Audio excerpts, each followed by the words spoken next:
It's a very great pleasure to have you guys join this call. Um, as you know, this is a workshop on Node.js, and we'll be addressing how do you build um, a structured backend application following best practices with Node.js. What inspired me to actually have this workshop is the fact that I have this experience building backend applications with Node.js, and over time, I got to develop application in some other platform as well, and along the line, I just kind of borrow some ideas, from other frameworks, other languages, and bringing them into my Node.js application. Now, one thing I observe about Rails, for instance, is the fact that they have a structure. And that structure makes the app look nice. I mean, in terms of the structure, and it's much clearer and better when you're building backend with Rails. But I'm not here to actually advocate for Rails. I'm talking about, of course, we are here for backend Express.js app. Now, to get started, I would like you guys to follow along if you want to follow along, even though I would advise you pay more attention to this tutorial, to this workshop, than trying to practice this on your own, because this session, of course, is recorded and it will be available on my YouTube channel. I will share it to you guys after the call, so you guys can watch it and follow along. But then more of what I want you to do on this call is to pay attention, take note of your questions, ask me questions if you have them, and of course, I want it to be a kind of interactive class. Okay, so to get started, I have a GitHub repository prepared for this already, which is a JS backend workshop. I will share that with you after the video in the link. So we have something like this. Basically, what I did is not something much. All I have done is just ESLint configuration to make sure we stick to a particular standard when we're writing our code. Git ignore to ignore the files we don't want to push to GitHub. Then we have this SRC folder where we'll be writing our source code, and the dist folder, which we consists of our compiled code. We won't really be dealing with anything related to the dist folder. It's just the compiled Babel file. Now, if you're just joining this call, I said you can get this code on Backend.js workshop. I'll share the link with you. And basically, we have a couple of branches here. A very good place to start if you're joining or you want to just get started following this workshop is the beer starter. So from the beer starter, you will be able to, you'll be here. And what we have here is just hello world. And right now I have the NodeMon starter server running. So basically I can just say yarn dev, and this is not by magic. I have them configured by package.json, which is this, right? So I have this dev, which is running the NodeMon command. And I also have this run, all these scripts prepared. And this can also be a starter for your projects. So now, without further ado, let me tell you how this workshop is going to be structured. This workshop is going to be broken down into 3 segments, which each segment will be 30 minutes. Now, the first segment will be about how do you build a server with Node.js, that is using the Express framework. The second section will be about how do you structure your apps, and we'll try to go as far as we can, as much as we can cover during this call, during this session. Then the last session will be towards wrapping up and question and answer. So if you have question and answers, you can keep jotting them down somewhere, and so that we can get to answer those questions eventually after the workshop. So let's get started. So right now, if I run yarn dev, basically this app is not doing much, just hello world, right? I have just hello world here in the console, that's all. But what we want to do is to build a backend app. So without further ado, let me just quickly go through it. The first thing we want to do is to import Express from Express, and of course, I'm going to be installing Express JS framework. But I want to just make sure you see why we are running any of this command that we are running. It doesn't be like it, so that it doesn't look like we're abstracting things or we're just just bringing code out of the blue. So basically, here I have import Express from Express. I say const app equals to Express, and I can say app.listing. Let's use for 6,000. Okay, and yeah, I have this. Then I say console.log, console.log app is, say server is up on port 6,000. Okay. Now, if we run this in, yeah, this is compiling. If we run this, which is going to be like automatically reloaded, we have port 6,000. But if you go to our server and we check port 6,000, it doesn't do anything. Nothing happens. That's because we have not set a route for it. So basically, to set a route for it, you say app.get slash, and then we have request. Let me write it in full. We can say request, response, and then we just send a response. I say response dot send hello workshoppers. Okay. All right. So now with this, if we go back to our server, you'll see that this works. Okay, hold on a second. Still, yeah, oh, awesome. Okay, so, okay, we have it on port 6,000, and let me reload this. Okay, localhost 6,000. What's this? Oh yeah, we don't have Express installed. So let me say yarn add Express. I can also say npm install Express. Both works. Okay. So if I run this, okay, it's currently installing Express for us. So right now, let me explain. We are using the Express.js framework to build our server. We also have our application as an Express. We are initializing the Express function here. We have app.get slash request response, and then we say response or send hello workshoppers. So like that, we have our app running, and we have app.listing. This is a port I want to use for our application.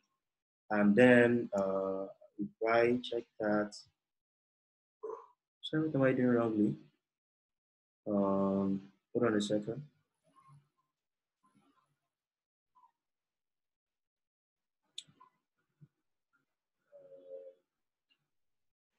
Try to figure out what is wrong.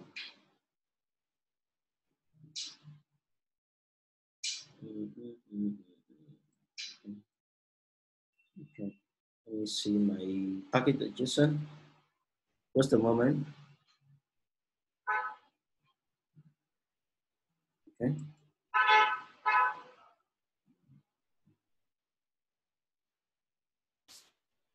Okay, yeah. Okay, somebody just left. Oh no, let me check my postman.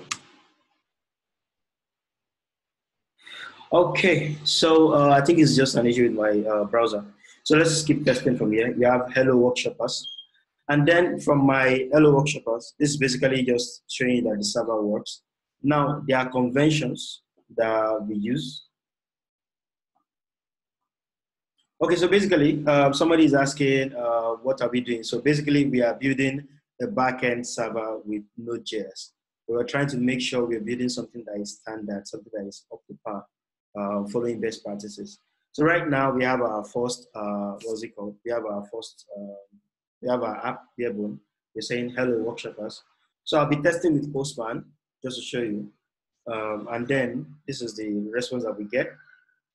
So a standard response, to make this much better, I can just reduce this to say rec. So the first argument is the request, and second argument is the response. So that means whenever you send a request to your server, it's send you back a response, it's hello workshoppers.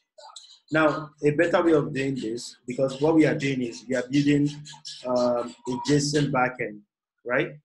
We are building an API. So basically, we should be using JSON.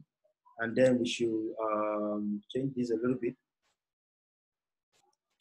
So we have something like this. So basically, I would say status success, and the payload is like so. Message this. So if we go back to our server, it's still running, it's compiling just a little bit. Then we have this. Yeah. So basically, this is a standard. What's it called? This is a standard response from the server. So does anybody have a question before we proceed on just this one?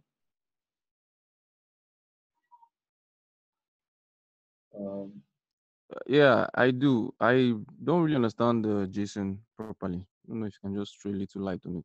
Okay, very quickly. So JSON is just like you're setting an object. So we are building a server that will be sending API response to our front end. So you could consume an API response with React, if you consume it with Vue.js, or even Barebone JavaScript. And that's basically what we are doing right now. So we're building a server that will power a backend that will be consumed by front end applications. So right now we have rest, we have a status is equal to success, which is the default thing, like if it's successful. Also, we have something called status. So we can have something like this. We can say status is 200, right? Then the JSON. So this is just saying that the status of our request is 200. That is successful. Now by default, your response is always 200. Your response is 200 unless it states otherwise. And I'll be showing you how we'll be doing that. So right now, this is like we send a request to the server and we get a response like this. So in HTTP, now let's talk about the standard. In HTTP, we have what we call HTTP verbs, like HTTP methods. And we also have HTTP statuses. So let's go through that. Here, we have them here, okay? So we have posts. You use post requests when you want to create a record. You understand? So for instance, you want to create a new record, use post.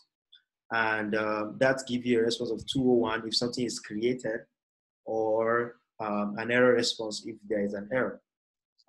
We also have what's it called? You can have 409 if the results does not it is just if what you just created is conflicting with something that exists already in the database.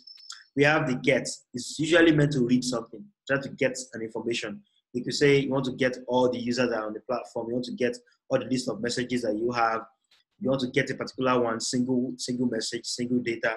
It's get is in most cases you use them for getting information, just like it sounds. Yeah. We also have puts. So puts is meant for updating or replacing a record that we have somewhere. And we also have patch. So for patch, you are updating or modifying. So there is a difference. Put, update, or replace. Patch, you're updating or modifying something, right? Then we have the delete method, which is obviously used for deleting or removing a record that is available in database or stored somewhere.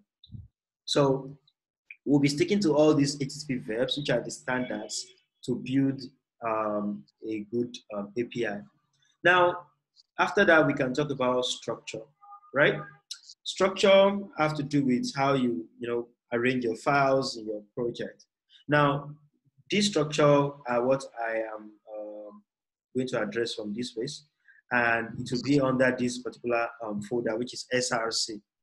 Right now, our server is running, it works fine, but imagine you want to build an API. You can imagine you having your entire server file in one single folder, like 10,000 lines of code. No, nobody does that. Modularity is the way. So you have to like modularize your code so that if anything is wrong, you know where to check, you know how to like debug things. And that's basically what we'll be doing in a bit.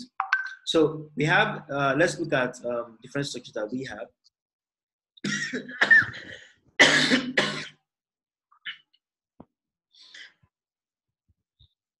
Excuse me.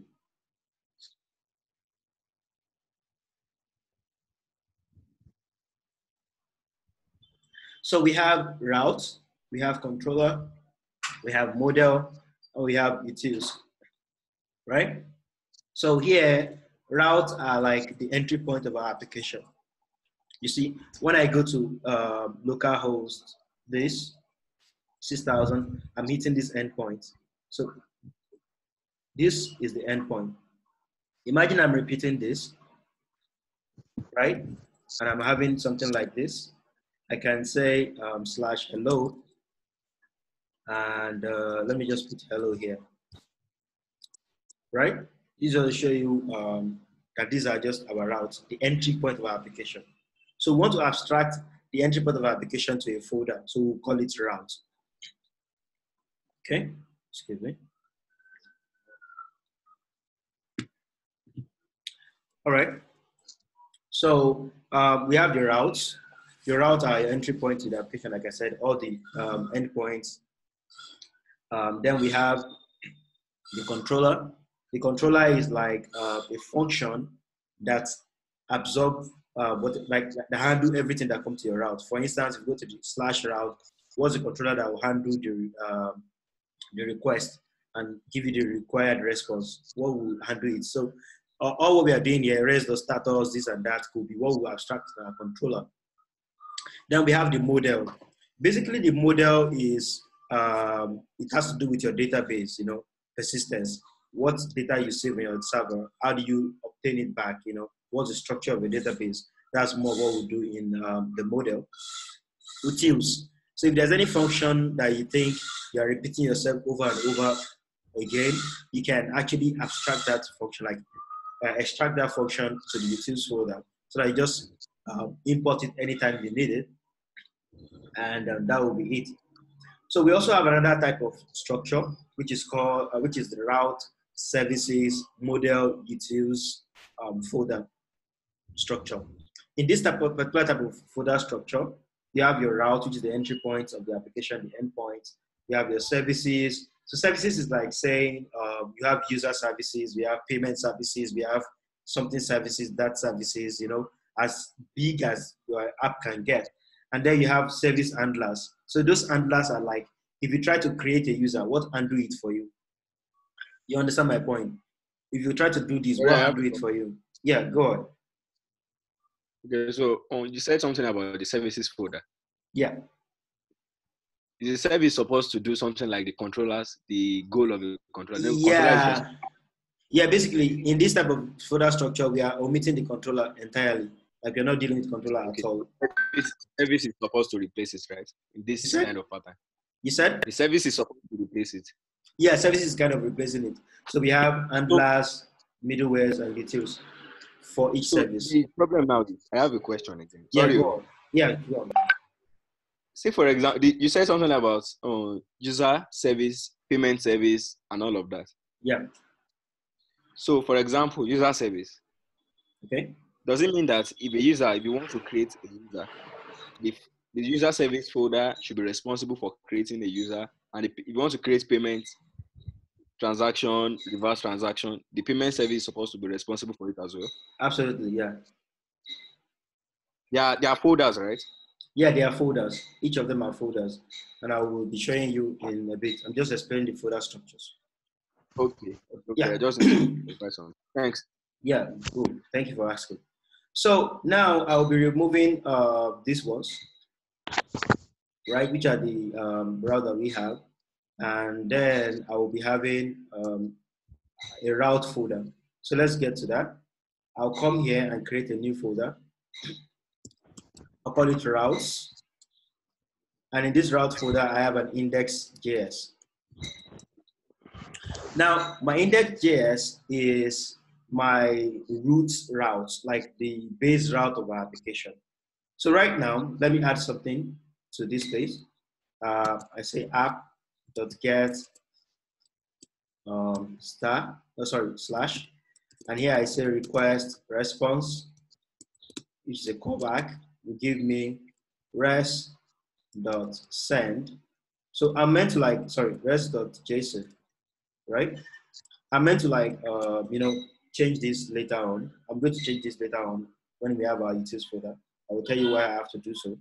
Then I have status is success, and payload is an object containing message, which is what?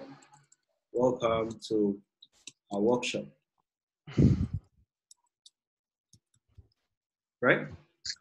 Now, this is the... You didn't spell the payload well. Is it supposed to be spelled that way? Oh, sorry, that was a typo. All right, cool. So we have the server up and running now.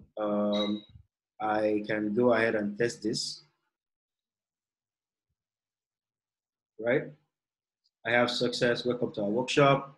Now the next thing is to set up our route. So in the route folder, I say import express from express, and then I say const router is equal to express.router. Sorry, I was expecting some intelligence here. Okay, hold on a second, just a moment.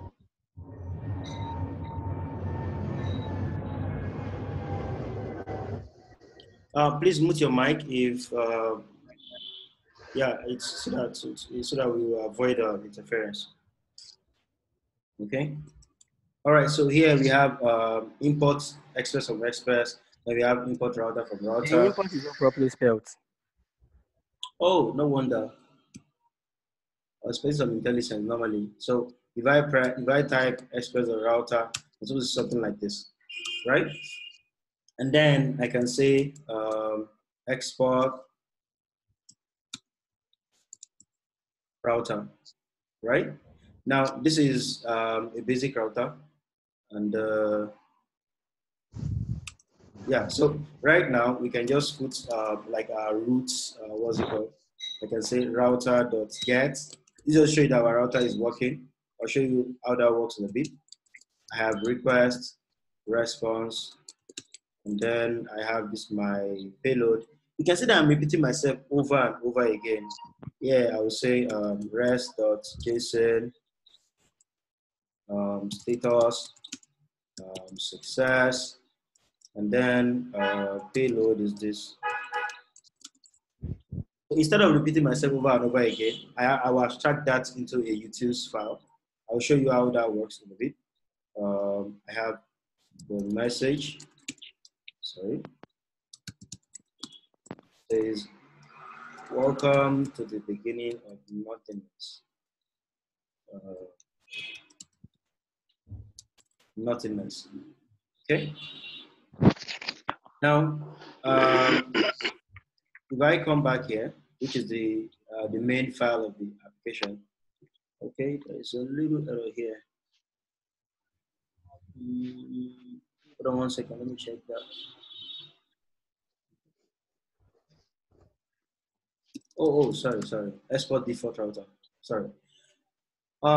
Okay, so if I check this now, I can come back to this main app and I'll import my routes. So I'll say import routes. Let me comment this out.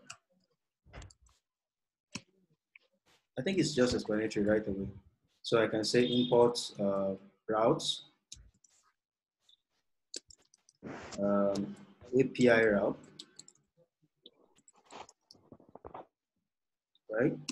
From dot route. You see that? And then I can come here and say app.use app.use. Now, in most cases, whenever we're working on backend applications, we try to follow some conventions. Basically, we want to give our API is a URL like this. We say v1, that's like version 1. I can also say I want to use /API/version 1. But since this is an API already, so we just use version 1 like this. And then I'll say, what's it called? API route. Right? So how do we test this to be sure that it works, to be sure that it's working? Let me go back to my Postman and test this.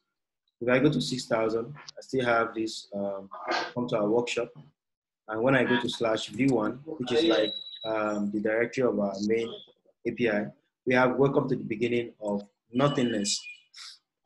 Now, this is exciting because our route folder is now working. Now, this is more of what we have. Imagine we want to have maybe you have something like another route entirely. I can come here and say something like this.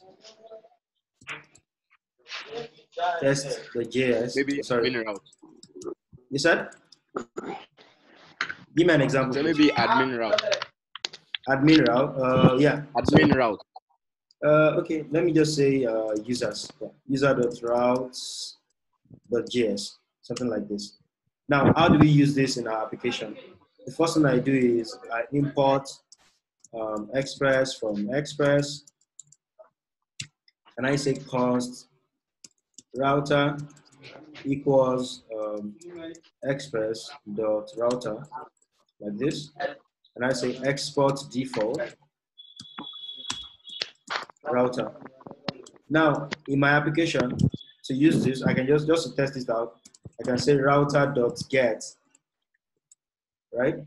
Router.get slash, and then we have request and response.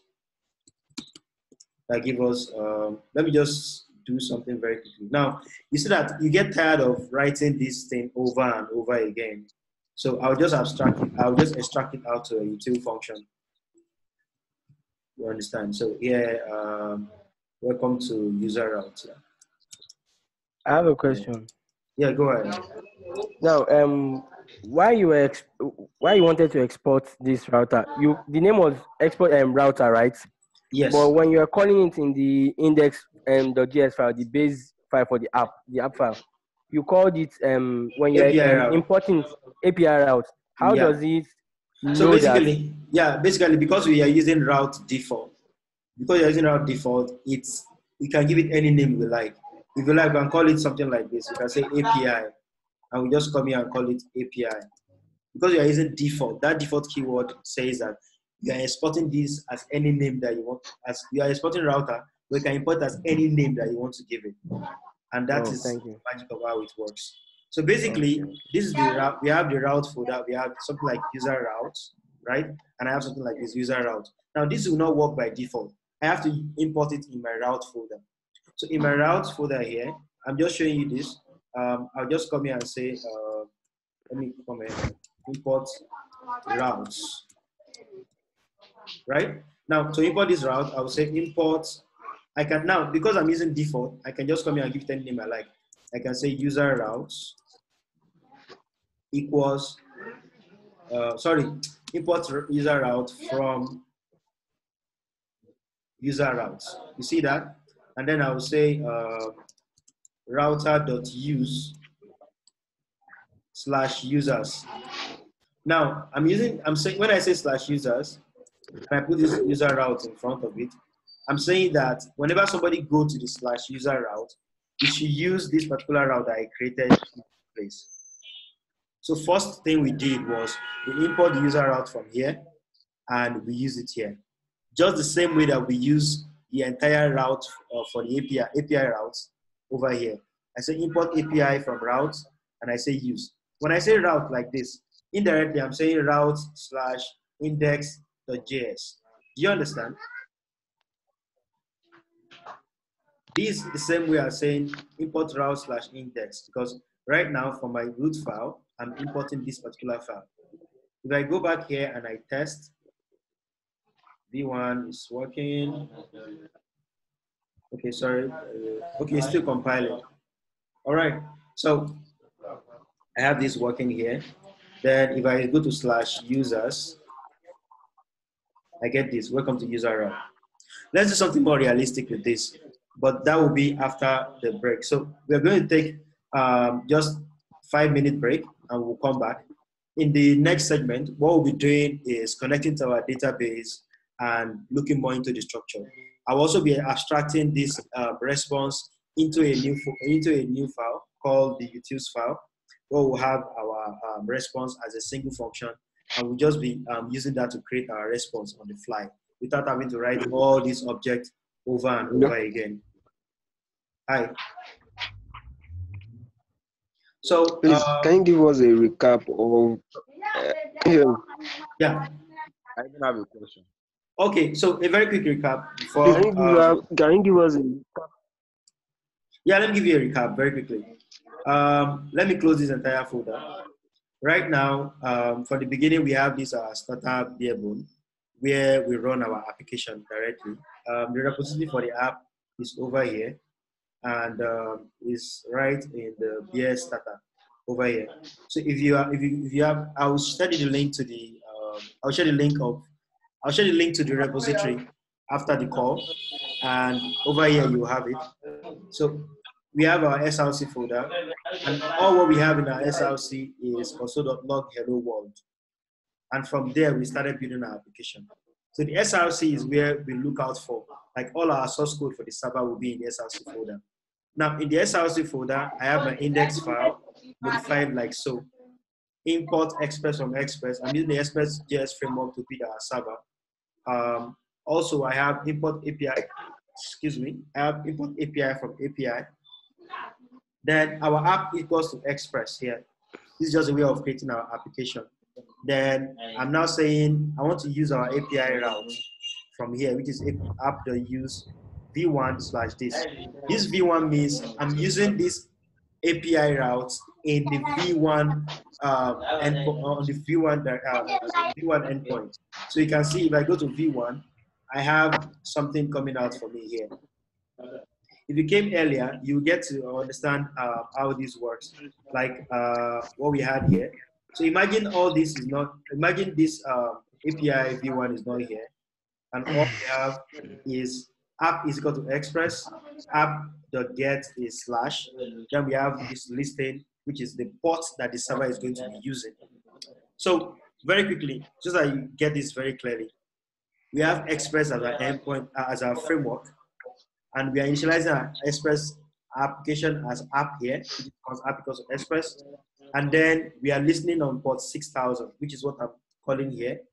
And we have our slash, which is the what? The roots of our server. So if I go to slash 6000 again, what I get is welcome to our workshop, which is what I have here. Next up, I'm creating a route folder where our application will be eating at the endpoint our application will be consuming. So I'm importing API from route index, and I'm also using it here. I'm saying app.use/v1. I'm saying I'm using my API route on /v1, which is what? This v1 is just a convention, it's version 1, something like that. And then I'm entering my route folder here where I have import express from express, import user route from user route. Let's assume this user route never exists. All I'm doing on this place is what? My API. So this is the root, this is the base of our API route. All our API routes will be structured here. So I have router.get slash request response, and I'm sending this response. So if I go back to this place and I say /v1, I get something like this. Now, another way by which some people structure their application is by doing something like this. We have API/v1. You get it? API/v1. So both of these works. I would like to join the call in a bit. because I will end the call now, then I'll create the call again. So we will start with we'll Okay. continue with the next segment. Thank you very much. All right. Yeah, see you in the next one.